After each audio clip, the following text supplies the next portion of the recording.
Episode 591 to 600। अध्याय 591 154 निडर हम अलग हो गए _3।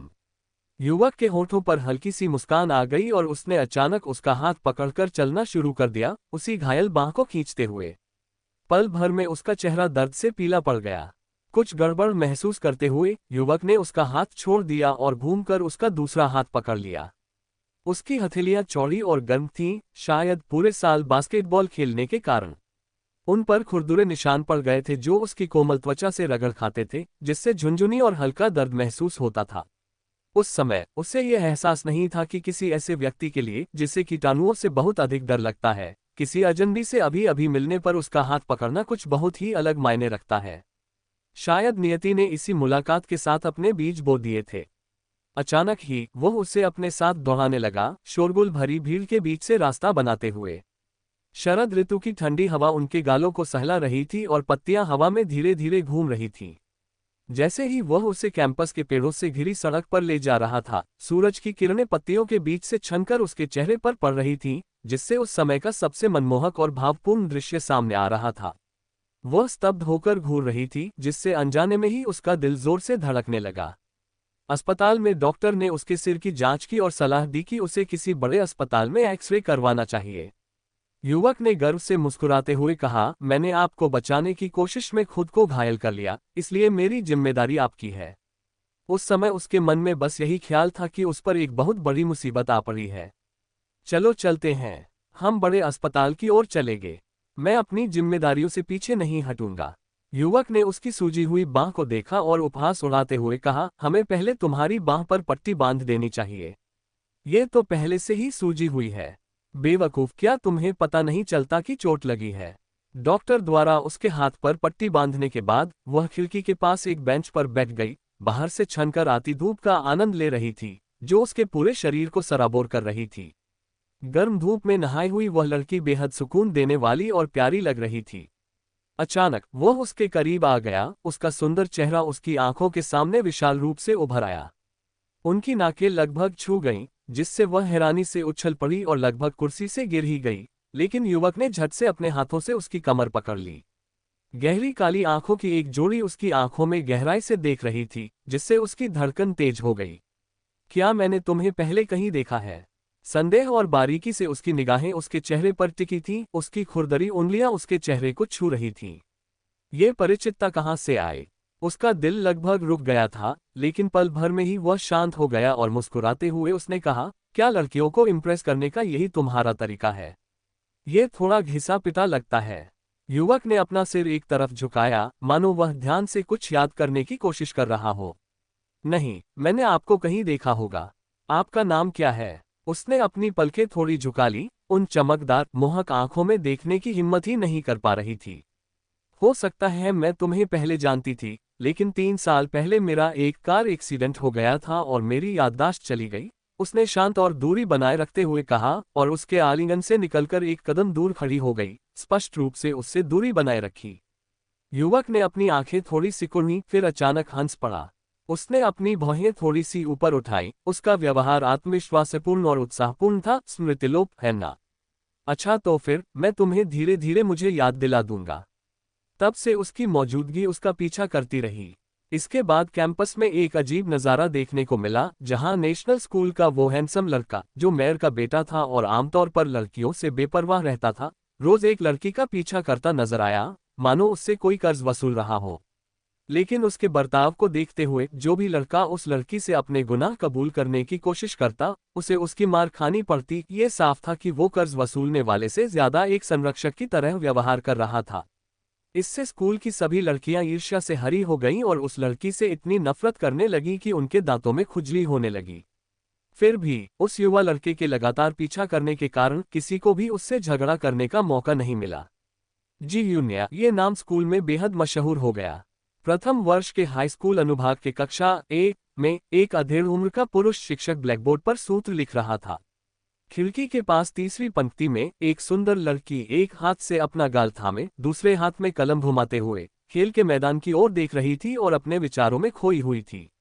1 साल बीत गया था और आखिरकार उसने पिछली रात उसके जन्मदिन पर उससे अपने दिल की बात कह दी। जी यून्या, मेरी प्रेमिका बन जाओ, उसने कहा। चौक में फूलों से बने एक विशाल दिल से घिरे हुए वह बीच में खड़ा था, आत्मविश्वास से मुस्कुरा रहा था, मानो उसे पूरा यकीन हो कि वह मान जाएगी। लेकिन उसी क्षण वह मुड़ी और भाग गई। जी यून्या, यहीं रुक जाओ, वो उसके पीछे भागा और लंबे लंबे कदमों से उसका पीछा करते हुए उसके करीब पहुंच गया। उसने उसका हाथ पकड़ा और उसे एक कोने में खींचकर ठंडे स्वर में कहा, क्यों भाग रही हो? कहीं कुछ ज्यादा ही परेशान तो नहीं हो? मुझे जाने दो। उसने उसे जोर से धक्का दिया, उसका चेहरा पीला पड़ गया क्योंकि वह सांस लेने के लिए हौंफ रही थी। मैं तुम्हारी प्रेमिका नहीं बनने वाली, उसने ठंडे स्वर में कहा। युवक की आंखें सिकुड़ गईं, इसका क्या मतलब है? अध्याय 592, 154 निडर हम अलग हो गए _4। मुट्ठी कसकर भींचे हुए उसने अपना सिर दूसरी तरफ घुमा लिया। क्या तुम्हें पता है मैं तुमसे कितनी नफरत करती हूँ? तुम बहुत अकड़ू और घमंडी हो और तुम्हारा गुस्सा बहुत खराब है। मैं तुमसे तंग आ चुकी हूँ और मैं तुम्हें फिर कभी नहीं देखना चाहती। दफा हो जाओ। लेकिन वह हंसा, उसके करीब आया और उसे दीवार से सटाकर कोने में धकेलते हुए बोला, ये तुम्हारी सच्ची भावना नहीं है। मैं इस पर विश्वास नहीं करूंगा। जी यून्या, तुम हमारे रिश्ते को छुपाने के लिए स्मृतिभ्रंश का बहाना बना रही हो, लेकिन तुम्हें तो बहुत पहले ही याद आ गया था, है ना? उसने उसके कंधे से कपड़ा हटाया तो उसके बाएं कंधे पर कनखजूरे के आकार का एक निशान दिखाई दिया और मुस्कुराते हुए कहा, ये निशान मैंने तुम्हारे शरीर पर छोड़ा है। क्या तुम अब भी इसे स्वीकार नहीं करना चाहती? उसने उसका हाथ झटक दिया, उसका चेहरा पीला पड़ गया था लेकिन वह बेहद खूबसूरत लग रही थी। हाँ, मुझे बहुत पहले ही याद आ गया था। तो क्या हुआ? तुमने मेरे साथ जो किया है उसके बाद तुम मुझसे उम्मीद करते हो कि मैं तुम्हें पसंद करूं। मैं तुमसे नफरत करती हूं, कृपया अब मेरी दुनिया में मत आना, ठीक है? मुझमें जो भी तुम्हें पसंद है मैं उसे बदल दूंगी। उसने उसकी ओर देखते हुए भौहें चढ़ाईं और कहा, बचपन में उस बात को लेकर मैं गलत था और मैं माफी मांगता हूं। लेकिन भविष्य में मैं एक जिम्मेदार प्रेमी बनूंगा। क्या तुम इंसानी भाषा नहीं समझ सकते? मुझे तुम पसंद नहीं हो, कृपया मुझे जाने दो। मुझे विश्वास नहीं हो रहा, तुम तो मुझे पसंद करती हो। मुझसे झूठ क्यों बोल रही हो? क्रोधित युवक ने अचानक उसे जल्दबाजी और दीवानगी से चूम लिया, मानो ये साबित करना चाहता हो कि वह उसे पसंद करती है। उसने उसके होंठ को जोर से काट लिया, खून के स्वाद ने उसे वास्तविकता में वापस ला दिया, और जब उसने उसके उदासीन भाव को देखा तो वह अविश्वास से पीछे हट गया। जी यून्या, तुम में बहुत हिम्मत है। वह अचानक मुड़ा और तेजी से रात के अंधेरे में भाग गया। उसने अपना मुंह ढक लिया और दीवार के कोने से टेक लगाकर बैठ गई। अंततः वो फूट फूट कर रोने लगी और उसके आंसू तेजी से जमीन पर गिरने लगे। जी यून्या, इस प्रश्न का उत्तर दो, शिक्षक ने कहा। उसकी सहपाठी ने उसे मेज के नीचे से धक्का दिया और वह अचानक होश में आ गई। मानो कुछ हुआ ही न हो, वह खड़ी हो गई और कक्षा में मौजूद असंख्य निगाहों का सामना किया। प्रश्न पत्र पर बस एक नजर डालते ही उसने सटीक उत्तर और हल करने की प्रक्रिया सुना दी। शिक्षक ने संतुष्टि से सिर हिलाया और उसे बैठने की अनुमति दे दी। जी यून्या को स्कूल में एक किंवदंती माना जा सकता था। वह न केवल खूबसूरत थी बल्कि एक असाधारण प्रतिभाशाली भी थी। किसी भी परीक्षा में उसका शीर्ष स्थान कभी कम नहीं हुआ था और उसने सभी विषयों में पूरे अंक प्राप्त किए थे।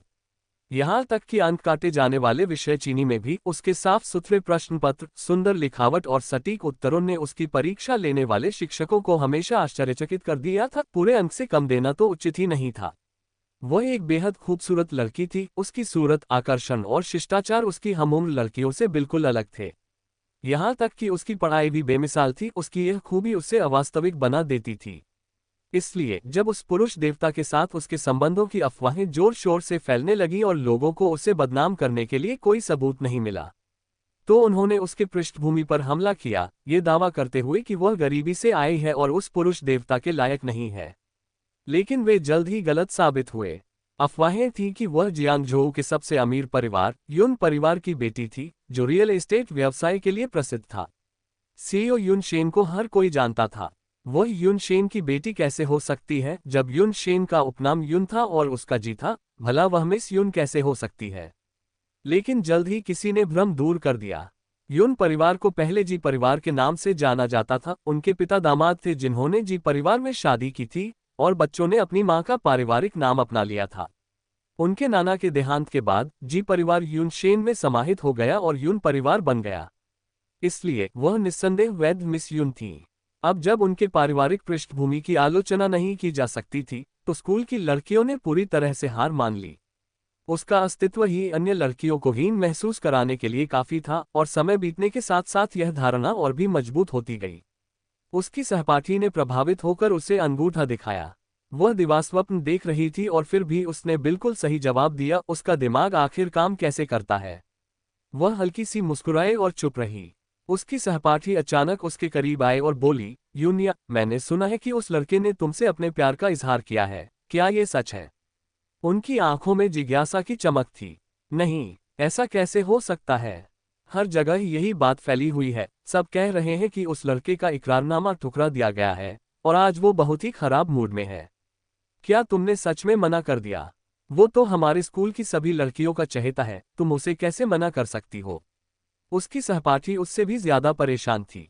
मुझे ये क्यों स्वीकार करना चाहिए? सिर्फ इसलिए कि वह मुझे पसंद करता है, क्या इसका मतलब यह है कि मुझे भी उसे पसंद करना होगा? एक ही वाक्य से उसकी सहपाठी अवाक रह गई। ठीक है, मेरी देवी, मुझे नहीं पता कि इस दुनिया में किस तरह का पुरुष आपकी नजरें अपनी ओर खींच सकता है, उन्होंने कहा। उसने चुपचाप नीचे देखा, इसलिए नहीं कि वह उसे पसंद नहीं करती थी, बल्कि इसलिए कि वह ऐसा कर ही नहीं सकती थी। जैसे ही क्लास खत्म होने की घंटी बजी, वो और उसकी सहपाठी साथ में बाथरूम गईं। वो पहले बाहर आए और जब वो हाथ धो रही थी, तभी उसकी सहपाठी अचानक पेट पकड़कर भागी हुई आई और बोली, अरे यार, मुझे पीरियड्स आ गए हैं, और वो भी 2 दिन पहले। लगता है कल रात आइसक्रीम खाने की वजह से पीरियड्स जल्दी आ गए। मैं पैड लाना भूल गई, क्या तुम मेरे लिए एक खरीद सकती हो? प्लीज। अध्याय 593, 154 निडर हम अलग हो गए _5।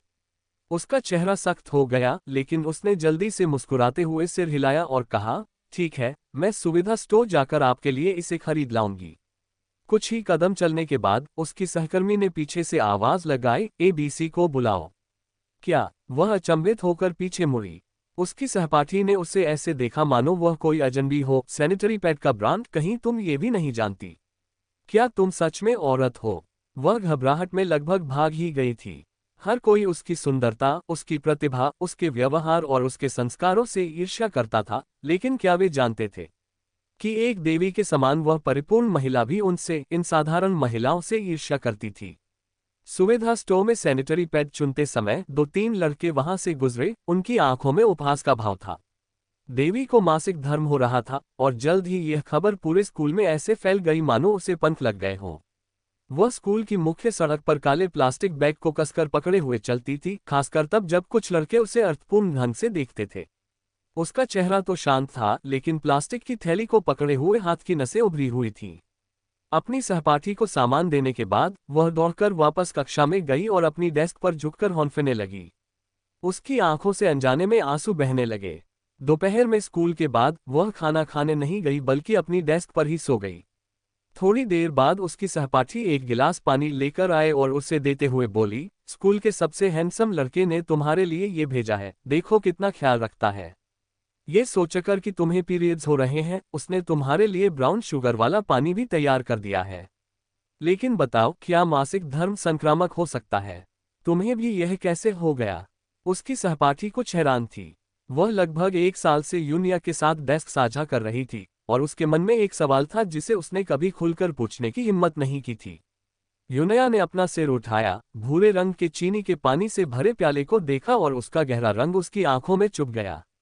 उसने उसे झट से उठाया और कोने में रखे कूड़ेदान में गुस्से से फेंक दिया। एक जोरदार आवाज के साथ कांच का प्याला चकनाचूर हो गया और भूरी चीनी का पानी चारों ओर फैल गया। उसकी सहपाठी डर के मारे उछल पड़ी, तुम्हें क्या हो गया है? एक गहरी सांस लेकर वह बाहर भागी और सीधे शिक्षक से 1 सप्ताह की छुट्टी मांग ली। शिक्षक ने बिना कुछ कहे छुट्टी मंजूर कर दी। अच्छे छात्रों को यह विशेषाधिकार प्राप्त होता है। स्कूल के गेट पर एक साधारण सी दिखने वाली लेकिन आलीशान कार खड़ी थी। वह कार की ओर चल पड़ी। एक सुंदर युवक कार से बाहर निकला। उसके चेहरे के भाव जैद की तरह कोमल और गर्मजोशी भरे थे। वह उसे एक सौम्य स्नेहपूर्ण दृष्टि से देख रहा था। पेई किंगहान। 3 साल पहले एक कार दुर्घटना में उसने उसकी जान बचाई थी। वह 1 साल तक अस्पताल में रही और उसने लगन से उसकी देखभाल की। अस्पताल से छुट्टी मिलने के बाद एक समय ऐसा आया जब वह अपना ख्याल खुद नहीं रख सकती थी, और उसने उस समय का अधिकांश हिस्सा उसके साथ बिताया। इस व्यक्ति ने, जिसने भाई की तरह उसकी देखभाल की, उसे उस समय तूफान से आश्रय दिया जब वह सबसे दयनीय स्थिति में थी। जी यूनिया। पीछे से अचानक एक युवक की आवाज सुनाई दी।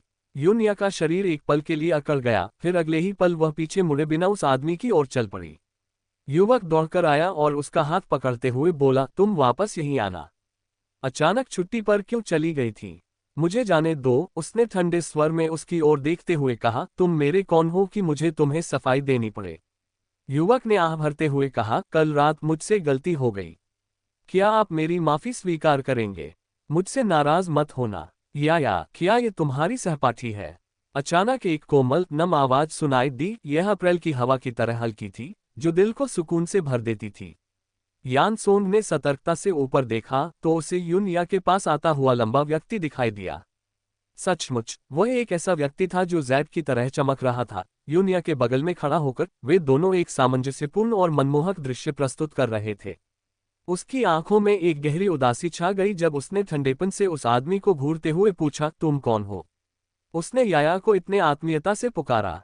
यूनिया ने स्वाभाविक रूप से अपना हाथ उस आदमी के हाथ में डाल दिया और उसकी आंखों में थोड़ी सी मस्ती झलक उठी। पीछे मुड़कर उदासीन स्वर में उसने कहा, एक महत्वहीन व्यक्ति, किंगहान, चलो चलते हैं। उस आदमी ने सिर हिलाकर कहा, ठीक है। युवक व्याकुल हो गया और उसके पीछे भागते हुए बोला, जी यूनिया, तुम यहीं रुक जाओ। तुम्हें आज ही सब कुछ स्पष्ट करना होगा।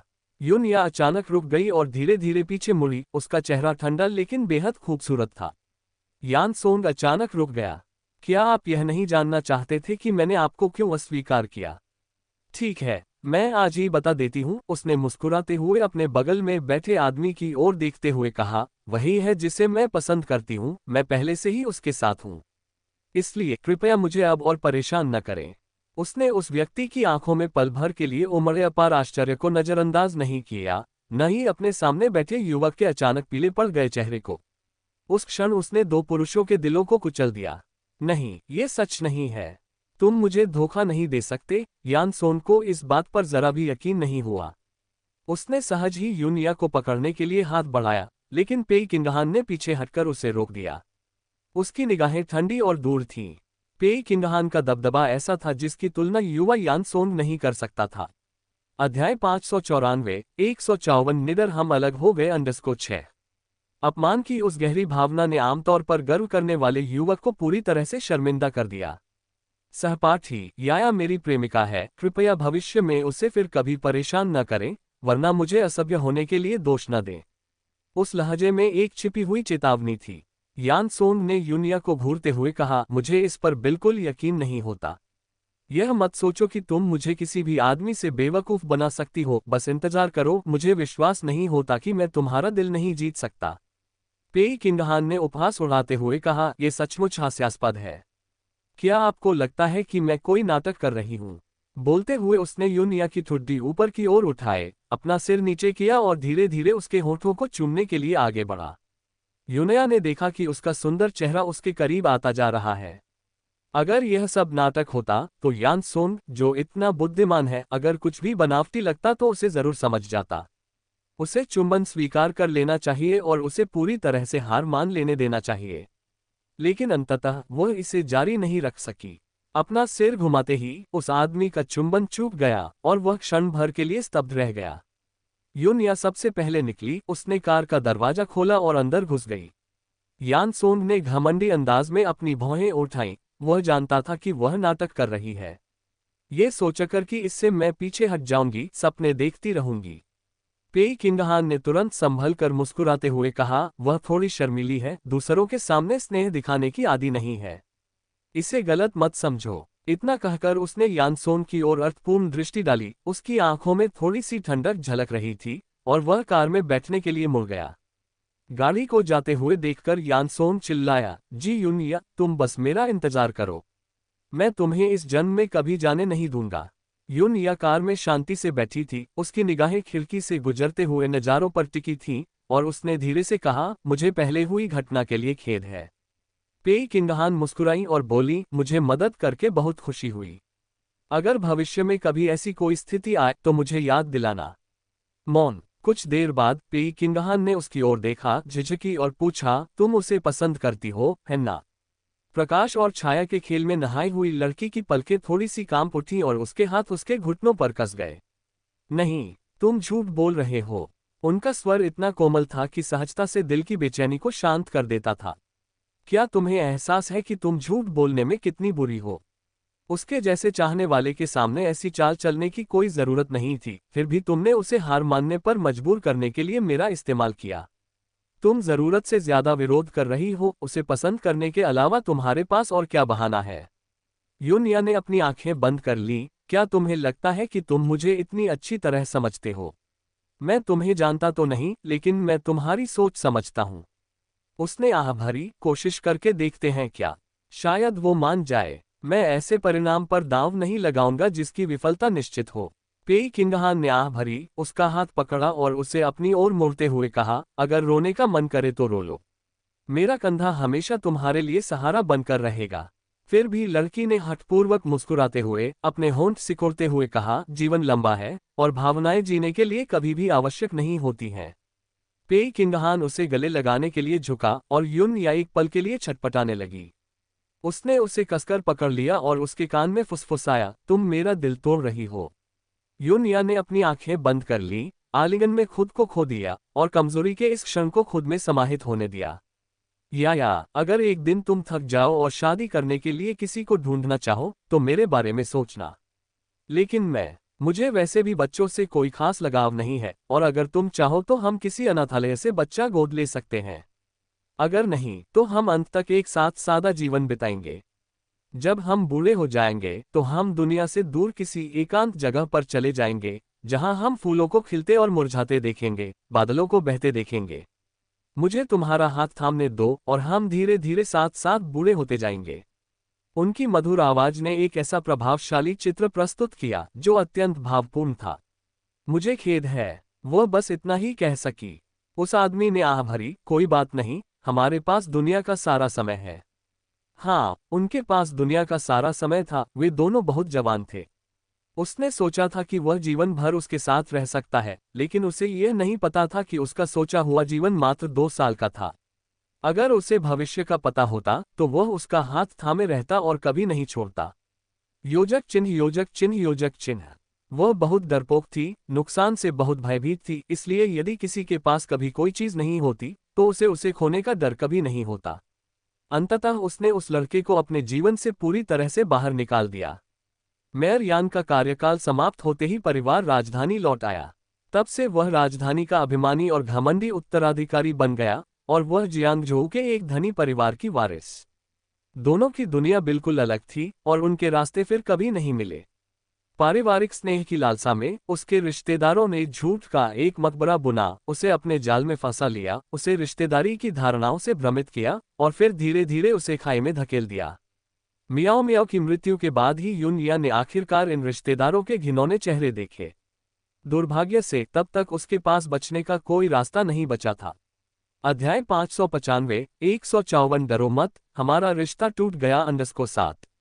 उन सबसे कठिन दिनों में उसने बीते हुए घटनाक्रमों को अनगिनत बार अपने मन में दोहराया और तब जाकर उसे अंततः पछतावा हुआ। काश वह और साहसी होती तो क्या परिणाम कुछ और हो सकता था। दुर्भाग्य से इस दुनिया में पछतावे की कोई गोली नहीं है, और अगर समय को पीछे मोड़ा भी जा सके तो क्या बदला जा सकता है। जिस नियति से उसे बचना था वह अपरिहार्य ही रही। उसकी पापी उत्पत्ति, उसका शरीर, एक ऐसा विषय जिस पर बात करना इतना कठिन था, और वे रिश्तेदार जो कीड़ों की तरह घृणित थे, ये सब मिलकर उसके जीवन का सबसे गहरा दुष्स्वप्न बन गए। उस जैसी दयनीय महिला भला ऐसे तेजस्वी युवक के लायक कैसे हो सकती थी। जब समय सचमुच उसकी इच्छा के अनुसार पीछे चला गया तो वह उस नफरत को नहीं भूल सकी जिसने उसकी हड्डियों तक को छलनी कर दिया था, और यही उसके पुनर्जन्म का सबसे बड़ा महत्व था। लेकिन वह युवक एक बार फिर उसके जीवन में आ गया। उसने उससे दूरी बनाए रखने की कसम खाई थी, लेकिन वह भूल गई थी कि जब नियति अपना काम कर देती है तो उससे बचने का कोई रास्ता नहीं होता। इस बार वह साहसी बनना चाहती थी। अगर वह खुशी को अपने हाथों से हासिल नहीं करेगी तो उसे उसका स्वाद कैसे पता चलेगा, बिना चखे वह उसे स्वेच्छा से कैसे जाने देगी। प्रेम शहद के समान मीठा लेकिन विष के समान घातक, जीवन और मृत्यु, सुख और दुख दोनों लाता है। लेकिन यह एक नशे की तरह है, एक बार इसका सेवन करने के बाद इसे कभी छोड़ा नहीं जा सकता। उस युवक की छवि, जो उसके पिछले जीवन और वर्तमान जीवन के बीच में समा गई थी, धीरे धीरे उसके पूरे मन पर छा गई, और एक बार जब प्यार उसकी रगों में समा गया, तो मृत्यु के अलावा कोई भी चीज उसे उसके दिल से अलग नहीं कर सकती थी। वह हमेशा तर्कसंगत और शांत स्वभाव की थी, सर्जरी में अनगिनत बार जोखिमों को कुशलतापूर्वक संभालती थी। वह प्यार से आने वाली परेशानियों से भली भांति परिचित थी, फिर भी उसने खुद को प्यार के जाल में फंसते हुए देखा, बिना पीछे मुड़े एक ज्ञात नरक की ओर बढ़ती हुई। उसे बचाना नामुमकिन था। वह उस व्यक्ति के लिए, उनके साथ के भविष्य के लिए, उस जीवन को भी जोखिम में डालने को तैयार थी जिसे उसने बड़ी मुश्किल से हासिल किया था, और जो जरा सी भी गलती से तबाही के कगार पर था। 2 जन्मों की यादों के साथ जीते हुए वह दर्द से भरी मोहब्बत करती थी, लेकिन जब भी वह यानसोन का चेहरा देखती, तो उसे पिछले जन्म की उसकी पीड़ादायक और दृढ़ छवि याद आ जाती, और वह अपने दिल में दर्द महसूस करने से खुद को रोक नहीं पाती थी। उसने सब कुछ सहा, उसके लिए बहुत कुछ कुर्बान किया, फिर भी उसने उसे गलत समझा। उसे एक वाक्य ने सचमुच उसका दिल तोड़ दिया। क्या ऐसा हो सकता है कि वह अपने दिल में उसके बारे में ऐसा ही सोचता हो? अपने सपनों में वह अपने पिछले जीवन में लौट जाती थी, बहुत सारे सपने देखती थी, लेकिन उसकी यादों में मिठास का कोई नामोनिशान नहीं था, केवल चोट और दर्द था। अनजाने में ही उसकी आंखों से बहुत आंसू बहने लगे। यानसोन उसके बिस्तर के पास बैठा रहा, उसके आंसुओं से भीगे तकिए को देखता रहा, जो सपनों में भाई यान को पुकार रही थी। उसका दिल असहनीय रूप से दुख रहा था, क्योंकि वह अनाड़ीपन से उसके आंसू पोंछ रहा था। आखिर उसने ऐसा क्या सपना देखा था कि वह इतनी परेशान हो गई? या फिर शायद पिछली रात कहे गए उसके शब्दों ने ही उससे आहत किया था। यूनिया ने धीरे धीरे अपनी आंखें खोली, उनमें असहनीय जलन महसूस हो रही थी, उसकी दृष्टि धुंधली हो रही थी। उसके सामने विशाल रूप से दिखाई दे रहे उसके चेहरे को देखने के लिए उसे बहुत संघर्ष करना पड़ा। भाई यान, क्या मैं सपना देख रही हूँ? उसकी आवाज इतनी सतर्क थी, मानो उसे डर था कि जरा सी भी हलचल से सपना टूट जाएगा। यानसोन का दिल इतनी बुरी तरह दुख रहा था कि उसकी सांसें रुक रही थीं, फिर भी उसने मुस्कुराते हुए उसके बालों को सहलाने के लिए हाथ बढ़ाया। तुम सपना नहीं देख रही हो। उसने उसका हाथ पकड़ा और अपने चेहरे पर रख दिया। इसे महसूस करो, यह अभी भी गर्म है। यूनिया अचानक उठ बैठी और उसे कसकर गले लगाते हुए बोली, भाई यान, मुझे लगा कि आप मुझसे नाराज हैं और अब मुझसे कोई मतलब नहीं रखेंगे। यानसोन ने धीरे से उसकी पीठ थपथपाते हुए धीमी आवाज में कहा, ऐसा नहीं होगा। कल रात मैंने हद पार कर दी थी। मैं तुमसे वादा करता हूं, मैं फिर कभी ऐसा नहीं करूंगा। यूनिया ने उसकी गर्दन को कसकर पकड़ लिया, अपना चेहरा उसके कंधे में छिपा लिया, आंखें बंद कर ली। तुम मेरे बारे में ऐसी बातें कैसे कह सकते हो? मियाओ मियाओ मेरा भाई है, मेरी नज़र में वह बाकी पुरुषों से अलग है। मुझे पता है, मुझे सब पता है। मैं छोटी सोच रख रही थी। अगर मियाओ मियाओ तुम्हारा भाई है तो वो मेरा भी भाई है। अब से हम दोनों मिलकर उसकी देखभाल करेंगे। यानसोन उसकी आंखों में आंसू देखकर पिघल गया, उसने बिना शर्त समझौता कर लिया। तुम मेरी बात सुने बिना ही चले गए। क्या तुम्हारे मन में मेरे और मियाओ मियाओ के बारे में वाकई ऐसे कुटिल विचार हैं? भाई यान, कृपया मुझे सीधे जवाब दीजिए। अगर तुम अपने मन के संदेह दूर नहीं करोगे तो ये हमारे बीच एक टाइम बम की तरह होगा। मैं नहीं चाहती कि हमारे बीच दरार पड़े। यानसोंग ने आह भरी, उसे कंधों से पकड़कर अपने आलिंगन से दूर खींच लिया और उसकी आंखों में गहन दृष्टि से देखने लगा। उसकी गहरी और काली आंखें मानो अनेकों भावनाओं को दबा रही थीं, जिससे यूनिया का दिल जोर से धड़कने लगा। उसने लगभग घबराकर अपनी नजरें फेर ली, लेकिन ठुड्डी पर रखे हाथ के दबाव से उसे जबरदस्ती यानसोंग की आंखों में देखने के लिए मजबूर होना पड़ा। कोई भी सामान्य व्यक्ति आपकी इस तरह की बातें सुनकर गलत समझ लेता। मैं भी एक पुरुष हूं और मेरा दिल बहुत छोटा है। मुझे सचमुच बहुत गुस्सा आया था। इस दुनिया में मेरे सिवा कोई नहीं। आप किसी दूसरे पुरुष के शरीर को नहीं देख सकते, चाहे वह आपका खून का रिश्ता ही क्यों न हो। अध्याय 596 154 निडर हम अलग हो गए _8। भाई यान, तुम मेरी बात अंत तक सुनो, मुझे बाद में कुछ समझ आया। वह बाकी पुरुषों से अलग है, वह तुम्हारा भाई है जिस पर तुम जीवन भर भरोसा करती हो। अगर मुझे गुस्सा भी आए तो मैं क्या कर सकती हूँ? क्या तुम मुझसे कहोगे कि मैं तुम्हें छोड़ दूँ? मैं ऐसा करने से बेहतर मरना पसंद करूंगी। हालांकि अभी मुझे असहज महसूस हो रहा है, लेकिन मैं धीरे धीरे सहज हो जाऊंगी। कृपया मुझे थोड़ा समय दो, ठीक है? उन्होंने मियाओ मियाओ के बारे में अपनी आपत्तियों से इनकार नहीं किया, बल्कि उन्हें बहुत स्पष्ट रूप से व्यक्त किया। उनका रवैया ईमानदार था, उन्होंने अपनी संकीर्ण सोच को नहीं नकारा, बल्कि धीरे धीरे बदलने और म्याओ म्याओ को स्वीकार करने की कोशिश करने का वादा किया। उन्होंने कुछ समय मांगा। हमेशा स्वाभिमानी रहने वाले यान सोंग के लिए ऐसे शब्द पहले कहना नामुमकिन था, लेकिन अब उसने अपना सारा स्वाभिमान त्याग दिया था और एक दूसरे पुरुष के अस्तित्व को स्वीकार करने की कोशिश कर रहा था। वह उसके लिए बदलने को तैयार था। ये सब इसलिए क्योंकि वह उससे प्यार करता था। प्यार वाकई इंसान को बदल सकता है। जी यून्या उसके इस बदलाव से भावुक हो गई, लेकिन वह जानती थी कि ऐसी बातें दूसरी या तीसरी बार भी हो सकती हैं। क्या उसके स्वभाव में सुधार आने का इंतजार करना सही रहेगा?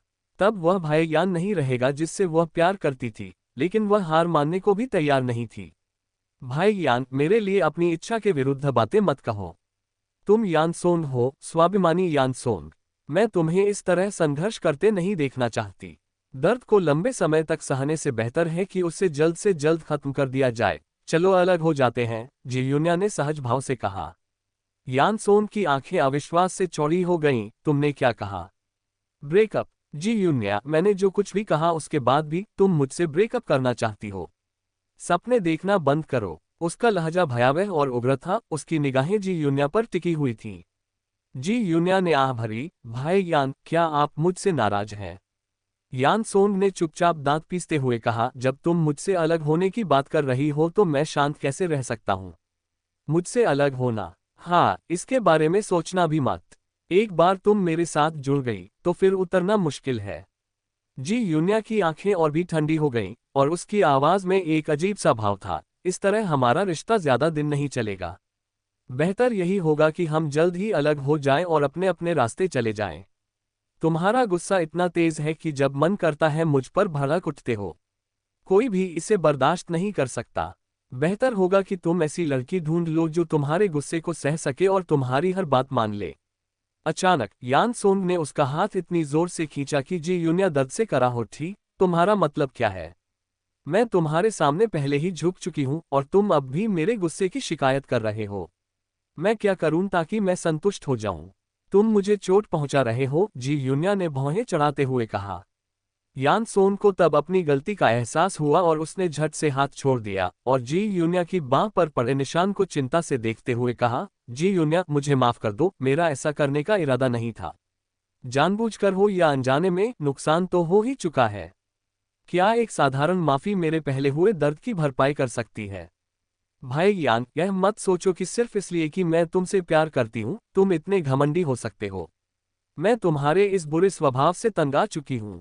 तुम्हें अपना अहंकार है, लेकिन इसका मतलब यह नहीं कि तुम मुझे अपनी मर्जी से चोट पहुंचाओ।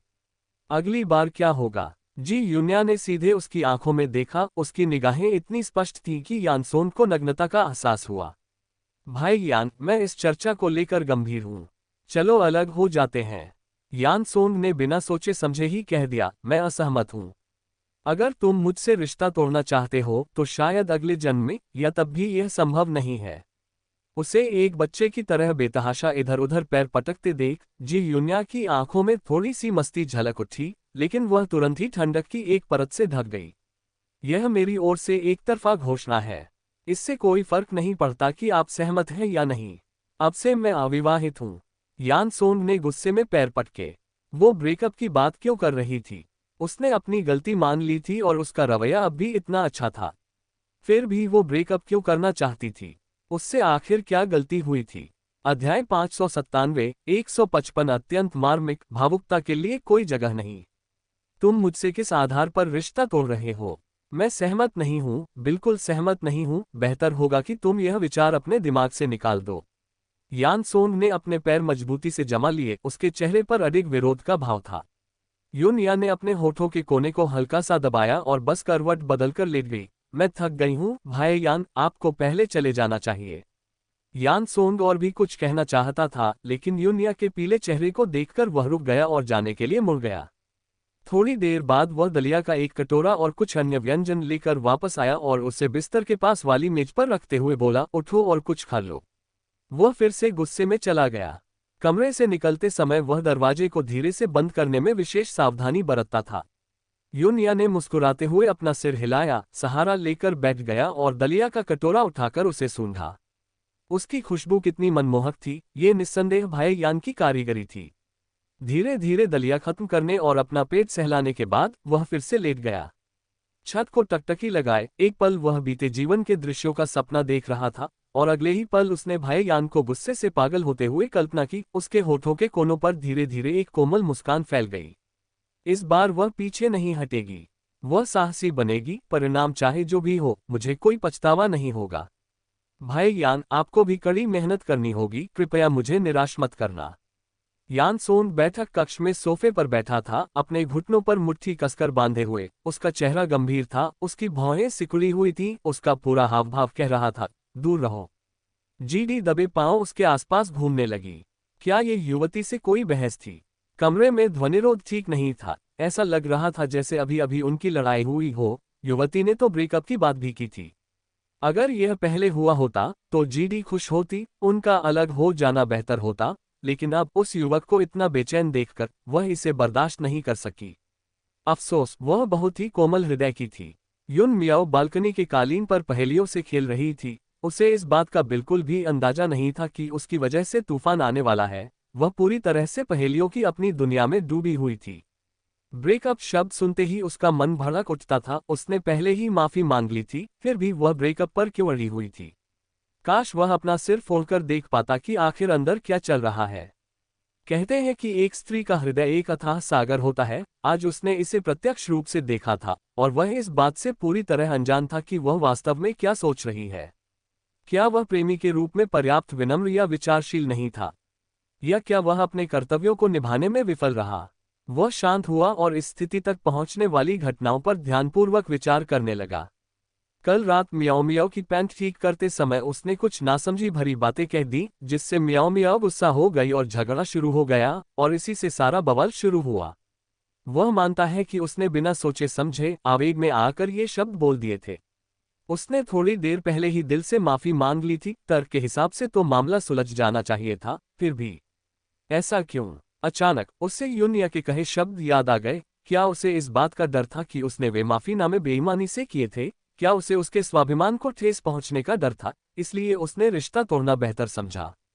उस दृष्टिकोण से देखा जाए तो ये काफी उदार और क्षमाशील प्रतीत होता है। लेकिन सच्चाई यह है कि यही वह बात थी जिसने उनके स्वाभिमान को चकनाचूर कर दिया था। जी युन्या, तुमने मेरी राय पूछे बिना ही यूं ही ब्रेकअप करने का फैसला कर लिया, तुम वाकई कमाल हो। उसने कहा कि उसका स्वभाव बहुत गुस्सैल है, जब मन करता है उस पर भड़क उठता है। उसने कहा कि उसे उसका ये रूप बिल्कुल पसंद नहीं था।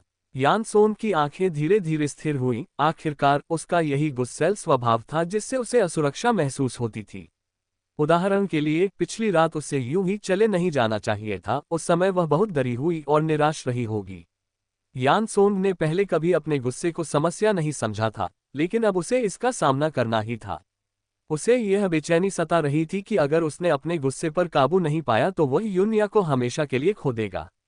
नहीं, वह इस विचार को भी सहन नहीं कर सकता था।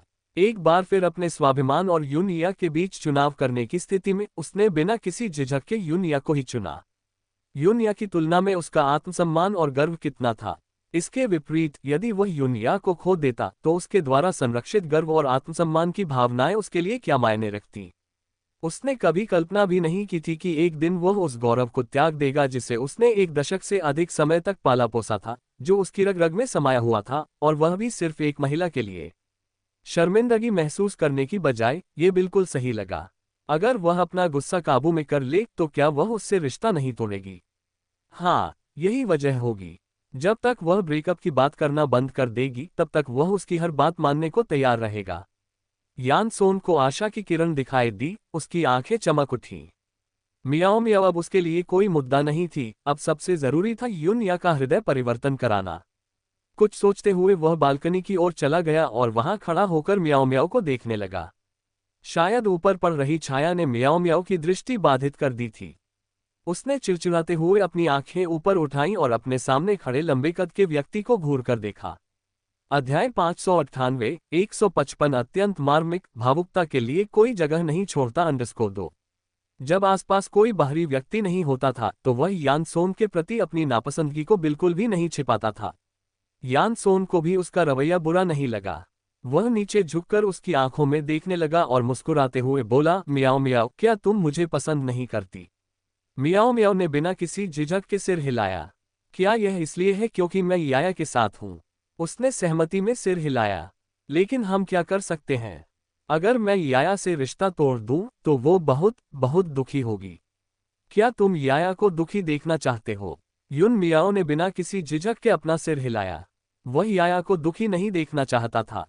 यान सोन के होठों पर मुस्कान और गहरी हो गई। हम दोनों याया से प्यार करते हैं। याया की खातिर अब से हम सुलह कर लेते हैं। युन मियाओ एक पल के लिए हिचकिचाई, फिर उसने अपने होठों को थोड़ा सिकोड़ा और धीरे से अपना हाथ उसके हाथ से छुआ। हालांकि युन मियाओ के लिए उसके मन में कोई खास लगाव नहीं था, खासकर पिछली रात के बाद, लेकिन उसे ऐसा करना ही पड़ा क्योंकि वह उसकी बड़ी चचेरी बहन थी। उसे उसके साथ अच्छे संबंध बनाने ही थे। जी दी ने दरवाजा खोलकर अंदर कदम रखा और युन या को छत को घूरते हुए देखकर चिंता व्यक्त की। तुम्हारी सेहत कैसी है? अगर तुम बीमार हो तो तुम्हें अस्पताल जाना चाहिए। इस तरह खुद पर इतना दबाव डालना ठीक नहीं है। युन ने मुस्कुराते हुए उससे कहा, मैं ठीक हूँ। जीडी ने बोलने से पहले एक पल के लिए हिचकिचाते हुए कहा, क्या अभी अभी तुमने यंग मास्टर यान से बहस की? मुझे पता था कि ऐसा ही होगा। आजकल के युवा, उनके रिश्ते इतने अपरिपक्व होते हैं। ये सब सरासर लापरवाही और मूर्खता है। युन ने करवट बदलते हुए कहा, ये भाई यान और मेरे बीच की बात है। आंटी डी को इसके बारे में चिंता करने की जरूरत नहीं है। जीडी खाली कटोरा उठाने के लिए आगे बढ़ी और बोली, मैं तुम युवाओं के मामलों को नियंत्रित नहीं कर सकती, लेकिन मुझे तुम्हें याद दिलाना होगा कि तुम्हें अपनी रक्षा करनी होगी। एक लड़की में आत्मसम्मान होना चाहिए।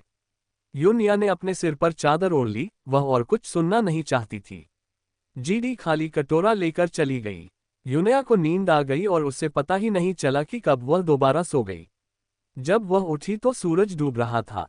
उसने आह भरी, उठकर बैठ गई और उसे केवल यही महसूस हुआ कि उसका पूरा शरीर इतना कमजोर हो गया है कि उसमें बिल्कुल भी ताकत नहीं बची है। उसने चप्पल पहनी, बिस्तर से उठी, बेडरूम से बाहर निकली, लेकिन उसे न तो जीदी, न ही मियाओ मियाओ और न ही यानसोन की आकृति दिखाई दी। प्यास लगने पर वह पानी भरने के लिए रसोई में गई। अचानक उसके पीछे संगीत बजने लगा। युन ने पीछे मुड़कर देखा तो यानसोन संगीत की धुन पर थिरकते हुए धीरे धीरे उसकी ओर बढ़ रहा था। उसके हाथ में गुलाबों का एक बड़ा गुच्छा था। उसका चेहरा कोमल और थोड़ा विचलित करने वाला था। युन का हाथ कांप रहा था और वह लगभग कब गिराने ही वाली थी। यानसोन धीरे धीरे उसके पास पहुंचा। उसकी गहरी आंखें उसे प्यार से निहार रही थीं। 99 गुलाब, मैं तुमसे हमेशा और हमेशा के लिए प्यार करता हूं।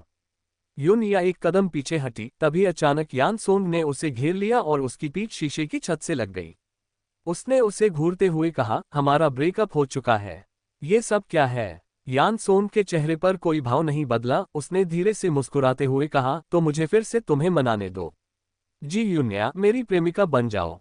मैं तुम्हें फिर कभी नाराज नहीं करूंगा, वादा करता हूं। ऐसा दोबारा नहीं होगा। उसने शपथ लेने के अंदाज में अपना हाथ उठाया। उसका चेहरा गंभीर था। अगर मैं इस शपथ को तोड़ता हूं तो मुझ पर बिजली गिरे और मेरी भयानक मौत हो जाए। युन ने जल्दी से दबे पांव अपना मुंह ढक लिया और पूछा, तुम इतनी जल्दबाजी में कसम क्यों खा रहे हो? यानसोन ने नीचे देखा, उसका हाथ पकड़ा और धीरे से उसे चूमा। युन ने अपना हाथ छुड़ाने की कोशिश की, लेकिन उसने मजबूती से पकड़े रखा, तुम्हें अपना दृढ़ संकल्प दिखाने के लिए। युन ने गुस्से से कहा, ये चाल मुझ पर काम नहीं करेगी। एक अच्छा घोड़ा दोबारा उगी घास नहीं खाता। वापस लौटने वाला भटका हुआ व्यक्ति सोने से भी कीमती होता है। मेरे सच्चे पश्चाताप को देखते हुए क्या आप मुझे एक और मौका नहीं दे सकती? यानसोन उसे मनाने की कोशिश करता रहा और उसका रवैया काफी सुधरता हुआ प्रतीत हुआ। युन अपने कप के साथ उसके पास से गुजरते हुए लिविंग रूम में गई और सोफे पर बैठ गई। यानसोन गुलाबों का एक बड़ा गुच्छा लिए हुए उसके पीछे पीछे भागा। बैठने की हिम्मत न करते हुए उसके पैरों पर आधा झुककर बोला, इस बार मुझे सचमुच पछतावा है। मैं अपना बुरा स्वभाव जरूर सुधारूंगा। क्या आप मुझे एक और मौका नहीं देंगी और कृपया हम अलग न हो? उसका बेचारा सा चेहरा देखकर युन मन ही मन हंसी, लेकिन चेहरे पर उदासीनता का भाव बनाए रखा। किसी पुरुष के एक शब्द पर भी भरोसा नहीं किया जा सकता।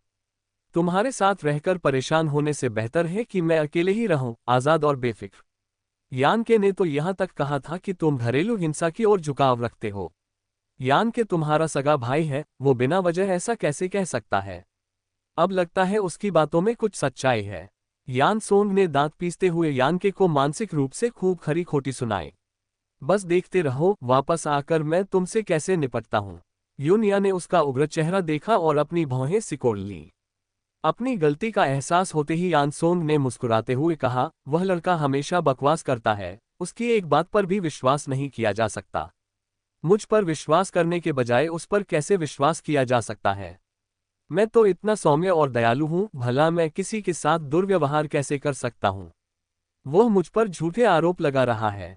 अध्याय 599 155 अत्यंत मार्मिक भावुकता के लिए कोई जगह नहीं छोड़ता _ 3। सौम्य और दयालु, क्या सच में उसमें इतनी हिम्मत थी कि उसने ऐसा कह दिया? मैं अब तुमसे बात नहीं करना चाहती।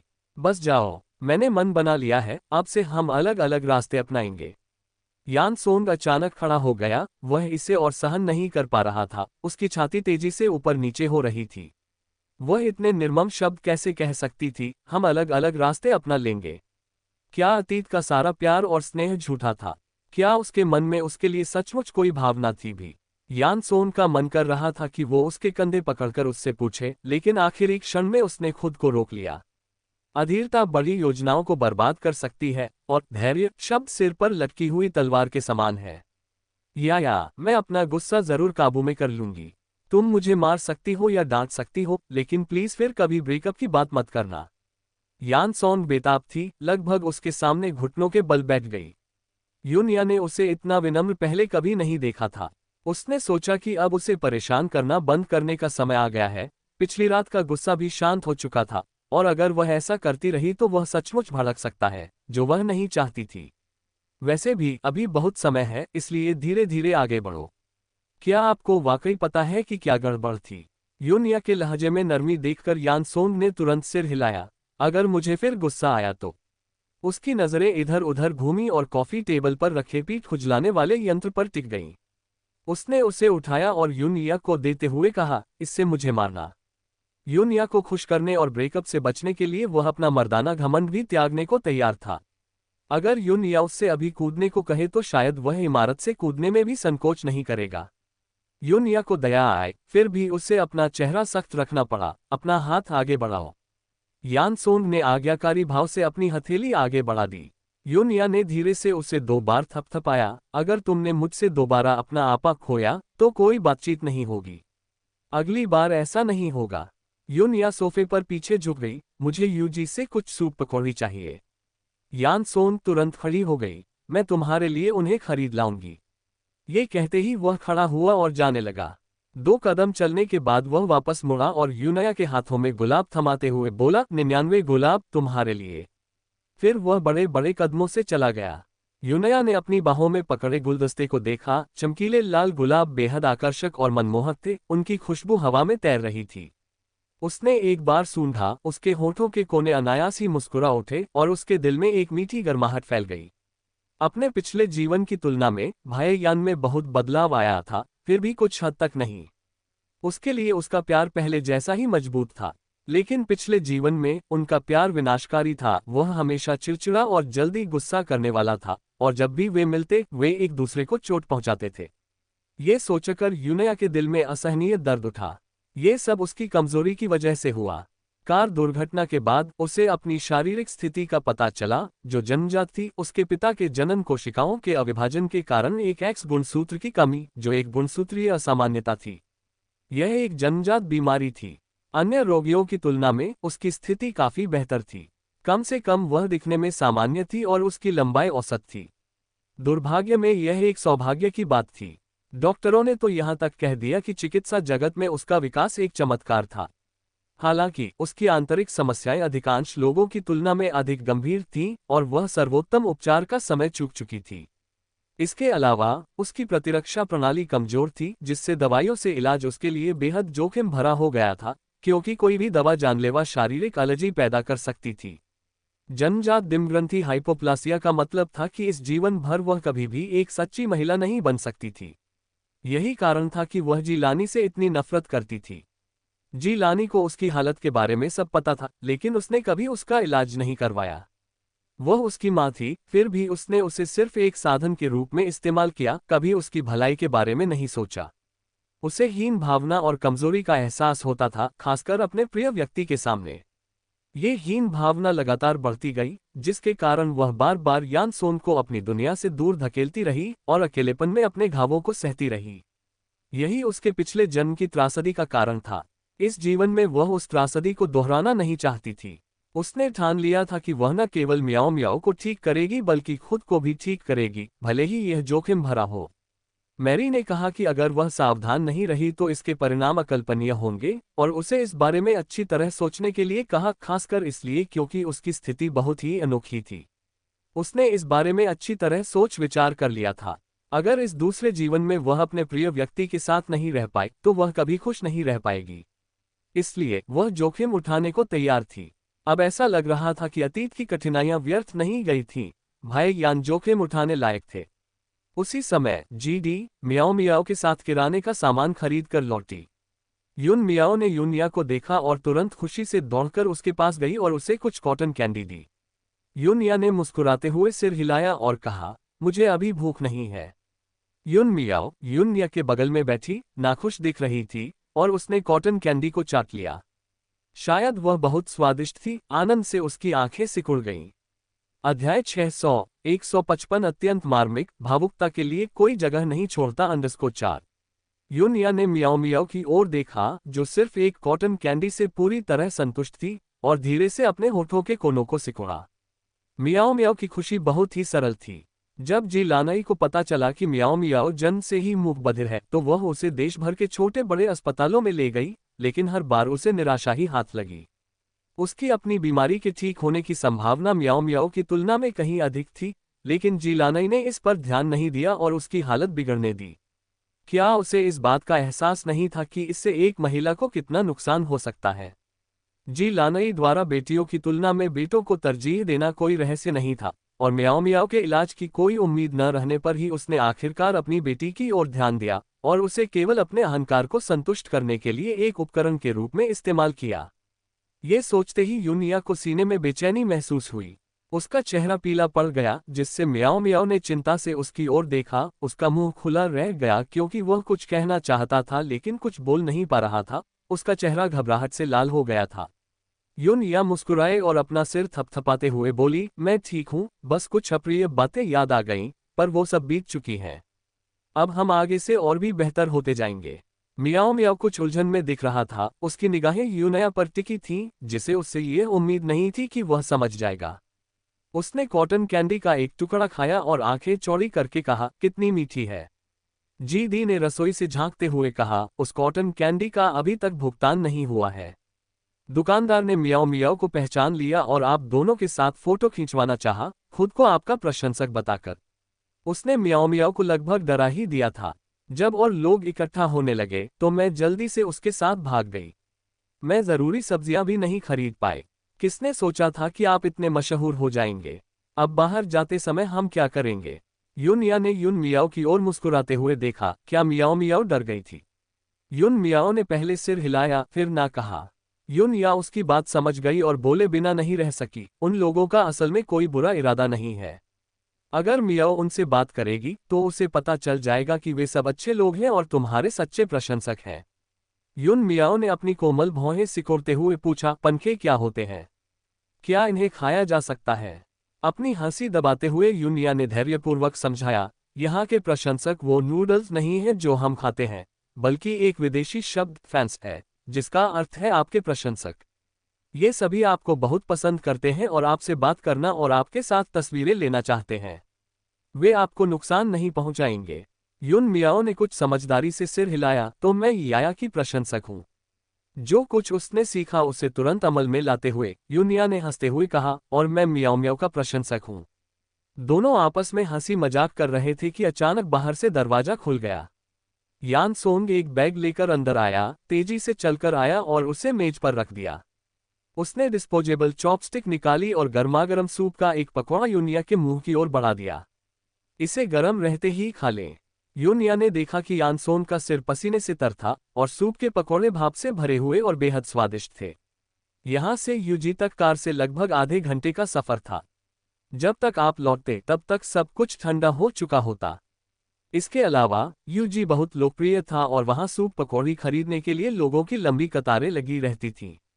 फिर भी वह 1 घंटे से भी कम समय में लौट आया था और सूप पकौड़ी अभी भी गर्म थी, जिससे पता चलता है कि वह कितनी जल्दी वापस लौटा था।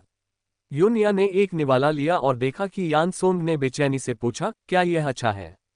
यूनिया ने मुस्कुराते हुए सिर हिलाया, स्वादिष्ट। मैंने आज तक जो कुछ भी खाया है, ये सबसे बढ़िया है। यान सोंग स्पष्ट रूप से तनावमुक्त हो गया। यूनिया ने उसकी छाती पर एक गीला धब्बा देखा और उसे छुआ। यान सोंग ने धीरे से ईप की आवाज निकाली। यूनिया ने उसे घूरकर देखा और अचानक उसका कॉलर खोल दिया, जिससे वह चीज सामने आ गई जिसे वह अब छिपा नहीं सकता था। यान सोंग की त्वचा उसके चेहरे की तुलना में कहीं अधिक गोरी थी, शायद धूप में कम रहने के कारण काफी पीली और नाजुक। हालांकि उसकी छाती पर एक बड़ा लाल जलने का निशान था, कुछ जगहों पर छाले भी पड़ गए थे, जो देखने में दर्दनाक लग रहे थे। ये कैसे हुआ? यूनिया ने भौहें चढ़ाते हुए पूछा। यान सोंग ने अपने कॉलर को खींचते हुए कहा, कुछ नहीं, बस थोड़ी सी एलर्जी की प्रतिक्रिया है। क्या एलर्जी से छाले पड़ते हैं? यूनिया ने उससे घूरते हुए कहा, बेहतर होगा कि तुम मुझे ईमानदारी से बताओ, तुम्हें ये चोट कैसे लगी? जब भी यूनिया गंभीर चेहरा बनाती थी, यान सोंग को चिंता होने लगती थी। यान सोंग हकलाते हुए बोला, वह इसे जोर से बोल नहीं पा रहा था। अचानक बिना कुछ कहे उठकर यूनिया बेडरूम की ओर चली गई और यान सोंग भी तेजी से उसके पीछे पीछे चल दिया। युन मियाओ उनके पीछे जाने ही वाली थी कि यान सोंग ने बाथरूम का दरवाजा जोर से बंद कर दिया, जिससे युन मियाओ अपनी नाक छूते हुए और नाखुशी से मुंह फुलाते हुए रह गई। तुमने अभी वादा किया था और अब तुम भूल गए। इस बार हमें अलग होना ही होगा, यूनिया ने दृढ़ता से कहा। यान सोंग की आंखें गुस्से से लाल हो गईं, उसने खुद को रोकने के लिए मुट्ठी कस ली। यूनिया की पीठ को देखते हुए उसने गहरी सांस ली और कहा, यह जलन है। ये स्पष्ट रूप से जलने का घाव था और उसने उससे एलर्जी के बारे में झूठ बोला, उसे मूर्ख की तरह समझा। तुमने खुद को कैसे जला लिया? यूनिया ने पूछा।